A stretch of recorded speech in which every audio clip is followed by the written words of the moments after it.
Hello, welcome to this second class of the second semester. Like we have seen, we have discussed about vectors. We have said that vectors, they are quantities having magnitude as well as direction. Also, you have learned about addition of vectors, subtraction of vectors, negative of a vector. Okay, so many types of vectors we had come across: parallel, perpendicular.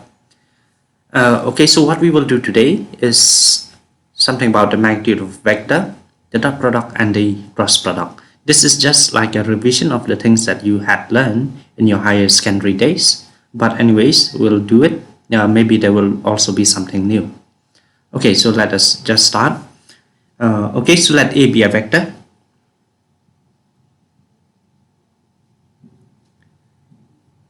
We have seen that vectors, they can be represented by a line segment, with an arrow. The arrow denotes the direction. Okay, so maybe this is the vector, and this vector is A bar. Then magnitude of A, then the magnitude of A bar, it is the length of the vector.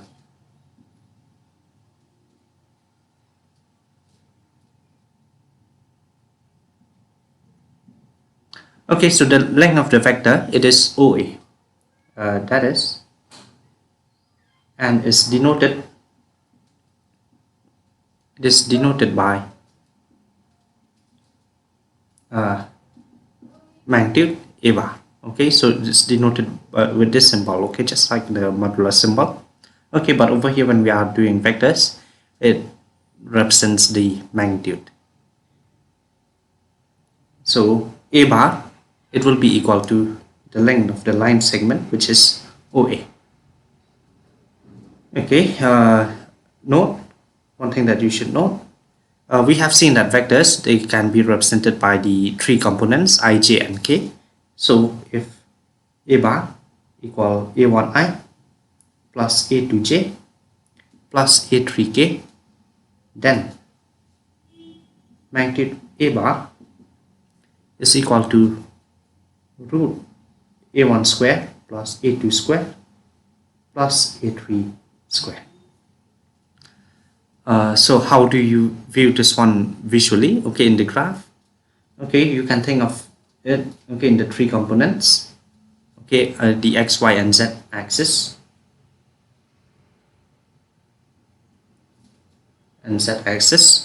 okay. So what we are having here, okay, a vector, it can point in any direction in space. So if this is OA and the components is A1, A2, and A3, that is this point is A1, A2, A3, then the magnitude of this vector is equal to A1 square plus A2 square plus A3 square. Again, this is something that you had learned. Okay, so we'll just go through it. Now let us just see the dot product.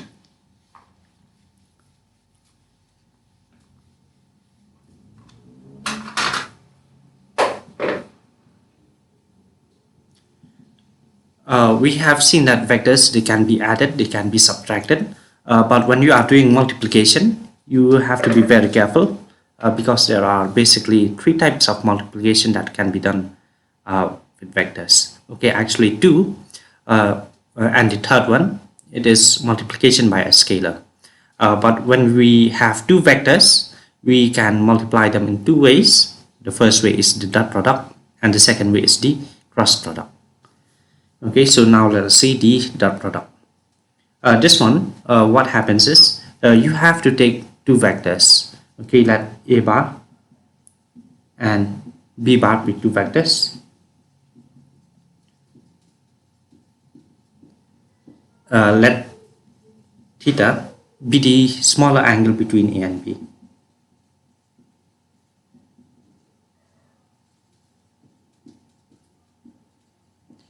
Between A and B. So because vectors, we can move them around. Okay, we can visually, we can see it in this way, A bar, and this one is B bar, and this is the angle theta. You can see over here I've using the word smaller angle because of course there is another angle, the bigger angle, but we won't be considering the bigger angle. We will be concentrating on this smaller angle, that is theta. Okay, then the dot product. Then the dot product, it is given by this notation. And if you remember, the dot product, it gives you a scalar. Alright, so that is why this one is also called a scalar product of two vectors. So if you remember, we will be having something like this. Cos theta. The magnitude, it is scalar quantity. Magnitude, again, it is scalar quantity. And similarly, cos of an angle, it is a scalar quantity. So that is why the dot product, which is given by this formula, it is a scalar quantity.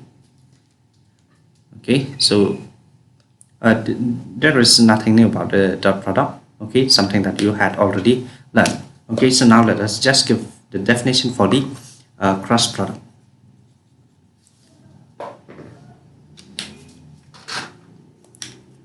Okay, so now that we are having the cross product, let A, again the same thing, theta be the smaller angle between A and B.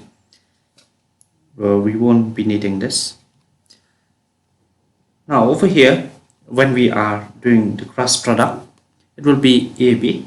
Over here will be sine theta. But we have to be very careful because if we are doing the cross product, the result will give a vector. So over here we have seen that magnitude, it is scalar, sine of an angle is still a scalar quantity. But we must remember that A cross B, it is a vector quantity. So what should we have here? Okay, to make it into a vector quantity, we should write this n cap or n hat. Alright, so what is this n cap? It is a unit vector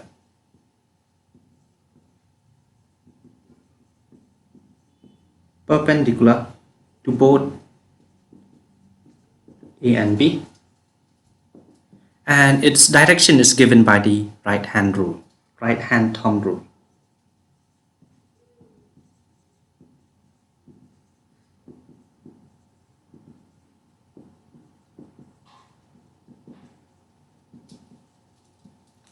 This is given by the right hand thumb rule. Okay, so what is this right hand thumb rule? You may have learned about it. Okay, but just to be clear, see, we are moving from the vector A to the vector B, so we have to curl the fingers like this from A to B. The direction of the thumb will give the direction of the vector n cap. So n cap, it will be pointing in this direction. Okay, but if you have B cross A,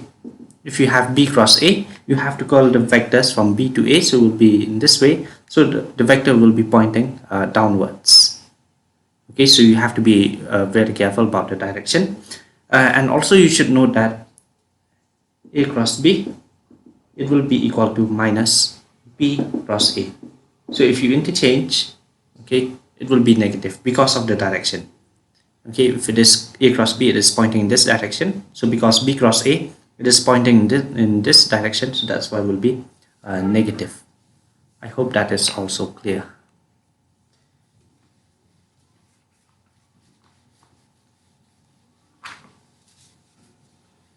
Just as a note, we can write this one down. Let A bar be A1i plus A2j plus A3k, and B bar is equal to B1i plus B2j plus B3k. Then A dot B, the formula for A dot B, it is equal to A1B1 plus A2B2 plus A3B3. Again, something that you had already learned. Okay, and about A cross B, the formula for A cross B, it is given by the determinant ijk, A1, A2, A3, B1, B2, and B3. Okay, you can write it like this. Okay, and for some of you who can even remember the expansion of this determinant, you can write it down, no problem. A2, B3 minus a3b2 I minus a1b3 minus a3b1 j plus a1b3 minus a1b2 minus a2b1 k. So this is the expression for the cross product, and this one is the dot product. Okay, we will see, okay, when we are doing properties, how did we reach this formula. Okay, so let's see.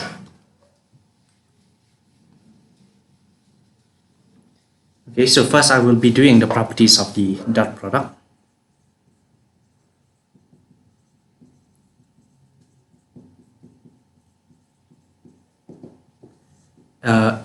The first one, it's very simple. A dot B is equal to B dot A. Okay, so if you can do it like this, remember that this condition is called commutativity.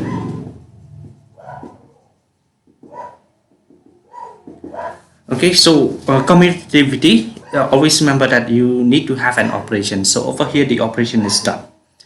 Okay, so dot product is commutative, so that's why you have a dot in between and you can interchange them. Okay, so if you say addition is commutative, then you will be having something like this. If you say it is not commutative, then an unequal sign will be there. So I hope that is clear. Okay, so now let us just prove. Okay, let us see the left hand side. Left hand side, it can be written as A dot B. If you expand this one by the formula cos theta, where theta is the smaller angle between A and B.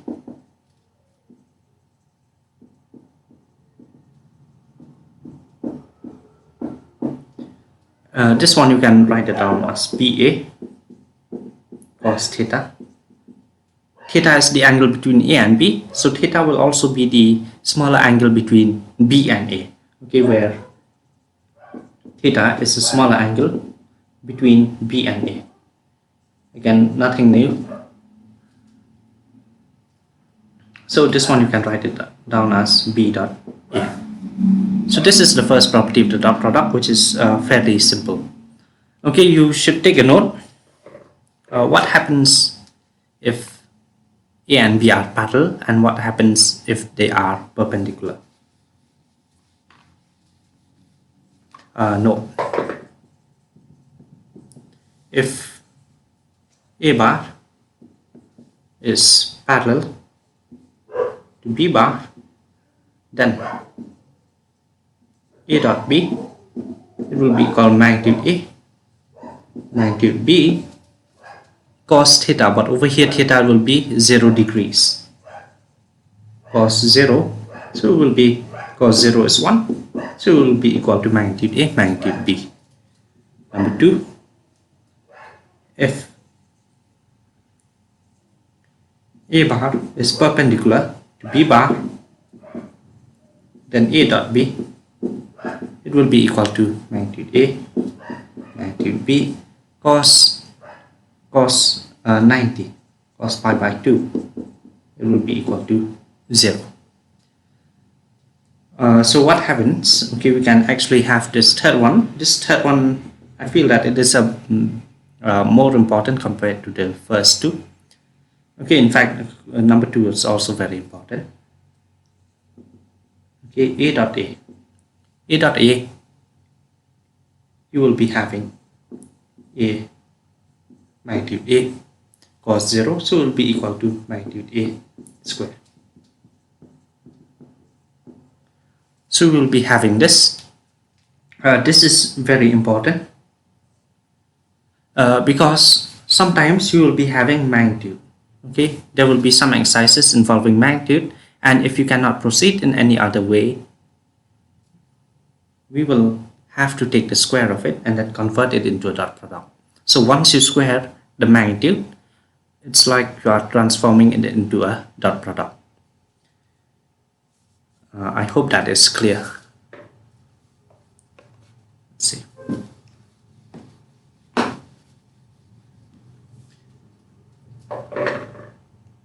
Okay, so what happens?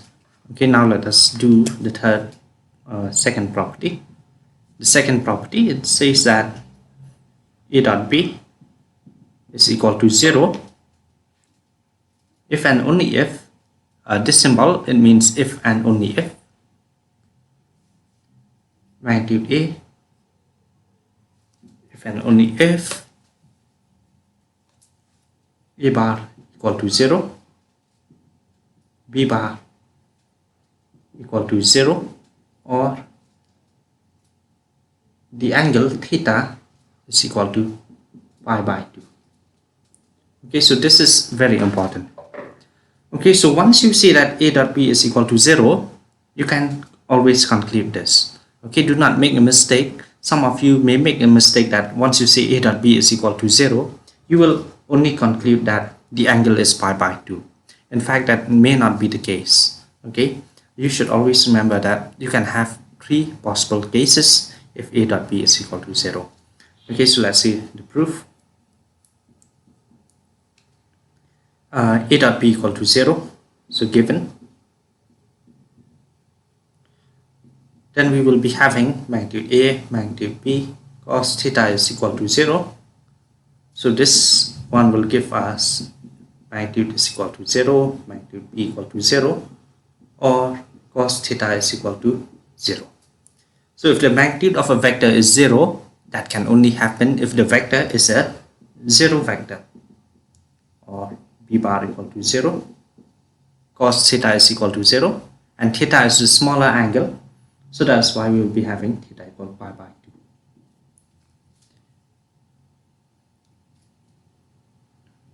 2. Okay, similarly, if you start from over here, you will be getting a dot b is equal to 0.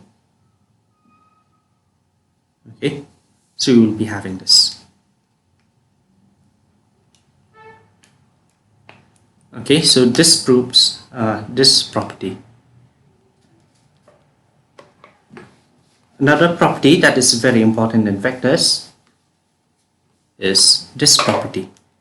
The third one, okay, the distributive property. Okay, whenever we are using the word distributive, there should be 2 operations. But okay, so what should be the 2 operations over here? One is obviously the dot product, because we are studying about the properties of the dot product. The second property, it will be plus. Okay, so the second operation should be plus. Always remember that if we are talking about distributive property, there should be 2 operations. So dot and plus will do are the operations over here. So this one is the distributive property. The proof for this one I will do it later, but right now, okay, I will just state it. Maybe you can leave some space. Okay, you can fill it up later when I am doing the proof for this property.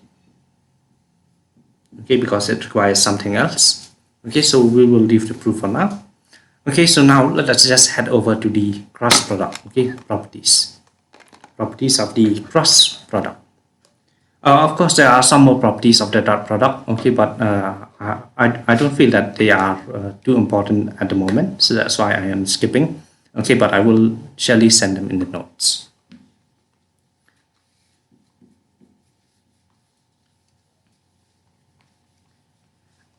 Okay, but before going to the cross product, okay, how did I get that one? Okay, remember I've been saying that if A is equal to A1i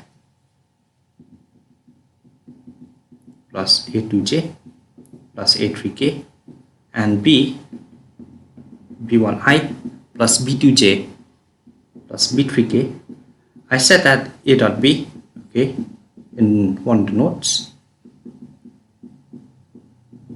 I say that it's equal to A3, this expression. Okay, how did I get this one? This is in fact by doing the distributive property, okay, and as well as those nodes, okay, when perpendicular or parallel. Okay, so let's see.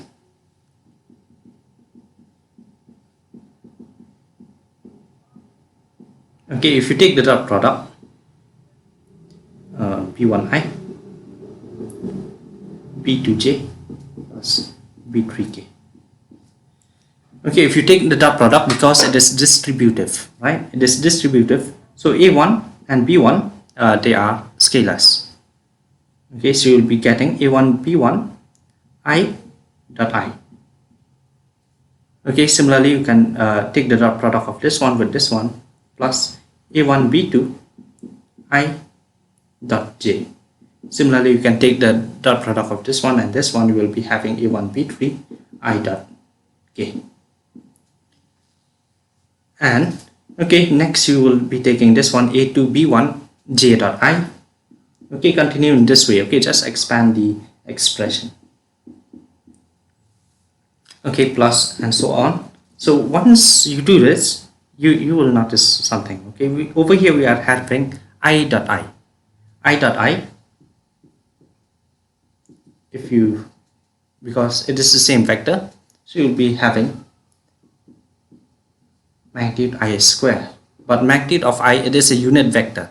A unit vector has magnitude 1, so it will be 1, right? So I dot I will be 1. So that's why you will be getting only a1 b1. I and j, they are perpendicular to one another, so that's why you will be getting 0. So this term will be 0. Similarly, I dot k will be getting 0.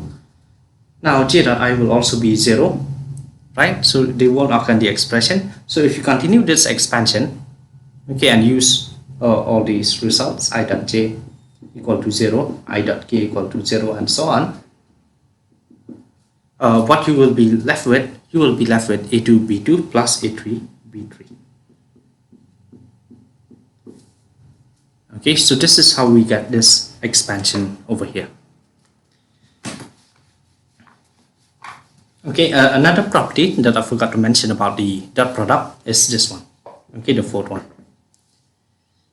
Okay, m a dot b, it will be equal to a dot mb, it will be equal to m a dot b. Some of you may be thinking, okay, what's the difference?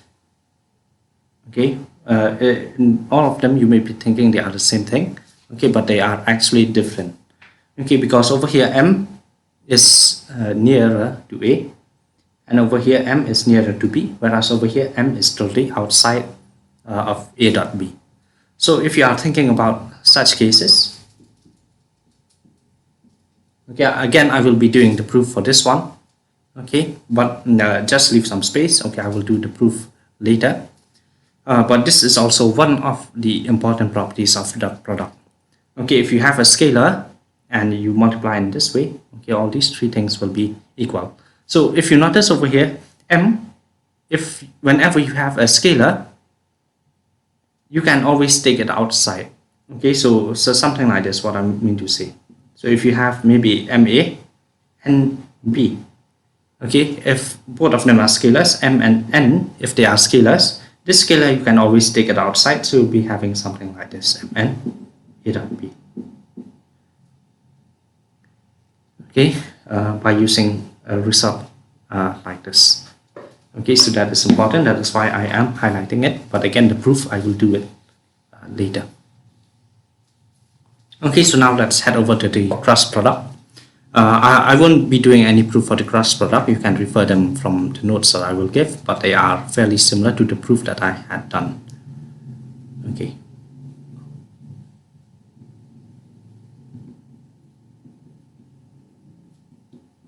We have seen that a dot b is equal to b dot a, but that is not true. A cross b, it may not be equal to b cross a. That it is not commutative.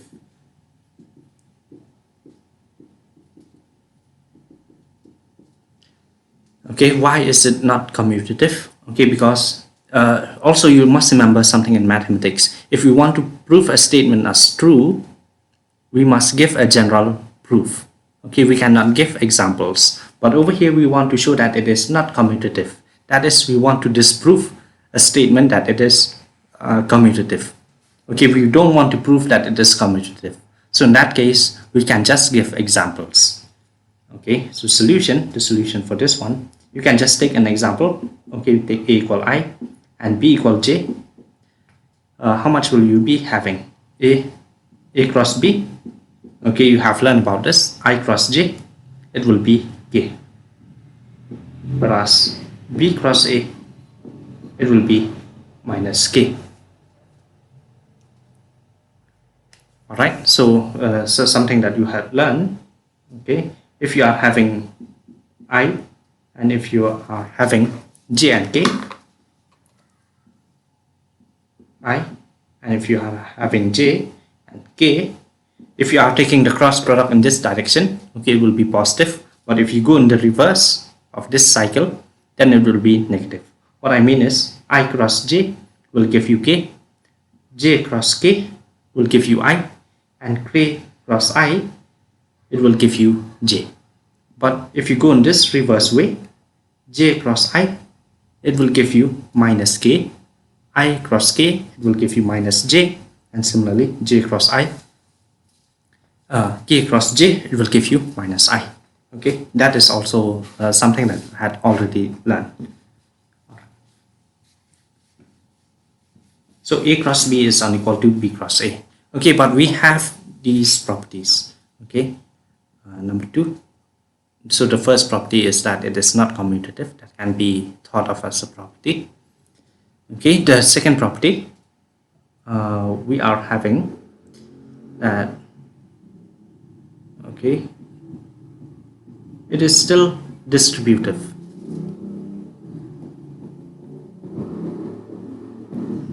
Okay, the second property, it says that it is distributive. The third property, again we are having the same thing. Okay, I won't be doing the proof, but you can refer it from the notes that I will give.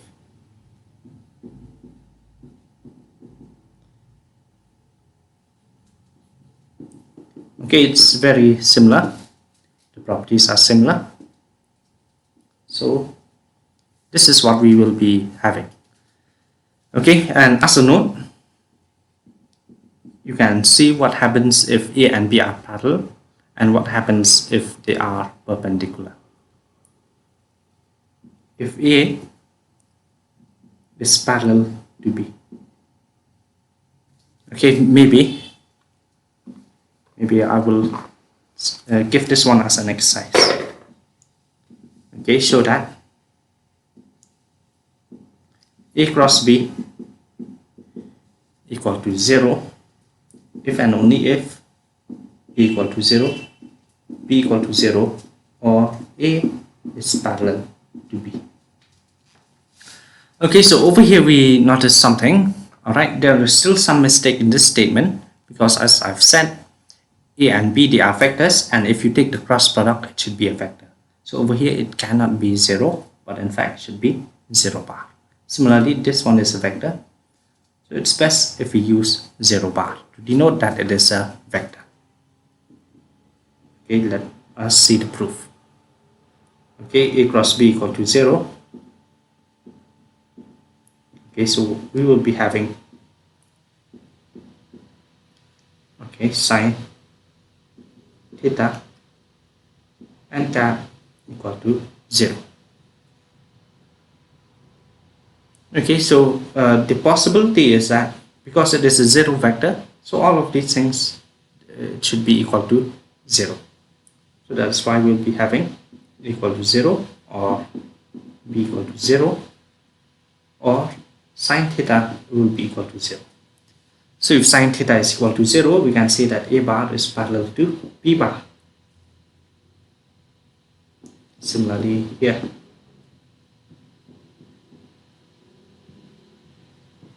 Okay, actually we can interchange the direction as well.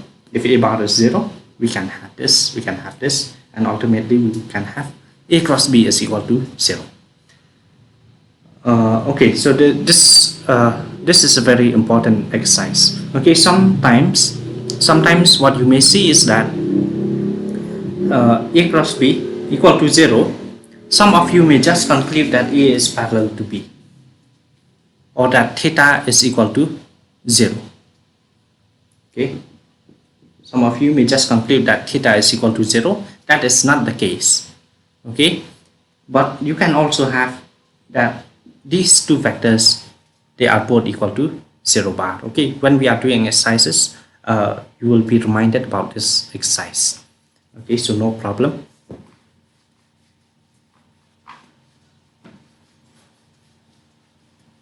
Okay, so that is enough about the properties of scalar multiplication and about scalar product and vector product.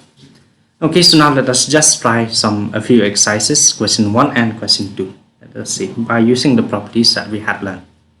We have to show that a cross b equal a squared b squared minus a dot b whole thing squared. In fact, I made a mistake. It should be a cross b whole thing squared. Okay, so let's see the solution. A cross b whole thing squared. Okay, so remember, okay, this one is a vector, and we are saying that we are squaring a vector, so that means we have turned it into a dot product. Okay, dot a cross b. So whenever you see something like this, okay, x squared, whenever you are seeing x squared, you can immediately write down as x dot x. Do not make a mistake that you will be writing x cross x. It will be x dot x. So whenever you see x squared, you can write it as x dot x. Similarly, over here we are having a square, so we can write it this one dot this. I hope that is clear. Okay, a cross b, you can write it down as magnitude a, magnitude b, sine theta, and cap. Okay, and similarly a dot b, you can write it down as, over here do not forget this dot. If you forget this dot, everything won't make sense anymore. And cap. So over here, what will we do? Okay, so we have expanded it in this way. Now we will use the property. So all of these, they are scalar. Okay, so you can take it to the front. This one is a vector, this one is a vector, right? But this one is a scalar. You can take it to the front. So you will be having a bar squared, b bar squared, sine squared theta, n dot n. Okay, over here do not forget to mention theta, the angle between a and b, and n cap, it is a unit vector perpendicular to both a and b. Okay, so you'll be having a bar square, b bar square, sine square theta. Because n dot n, it will be equal to 1. Okay, dot n, if you expand, you will be having magnitude n cos 0. Cos 0 is 1, magnitude is equal to 1 because it is a unit vector, so you'll be having it equal to 1.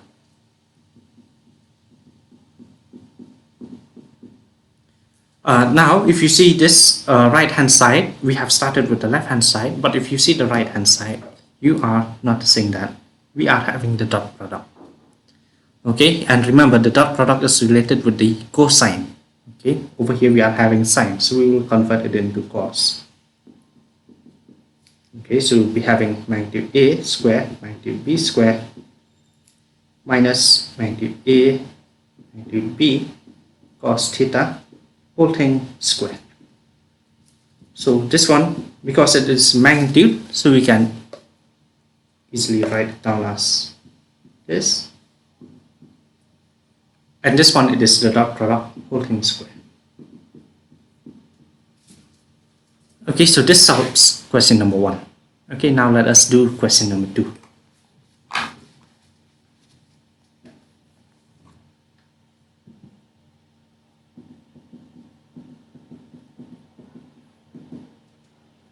Okay, so this is given to us. We have to show that a cross b equal b cross c equal c cross a. Since we need a cross b, so we will take the cross product of b on both sides.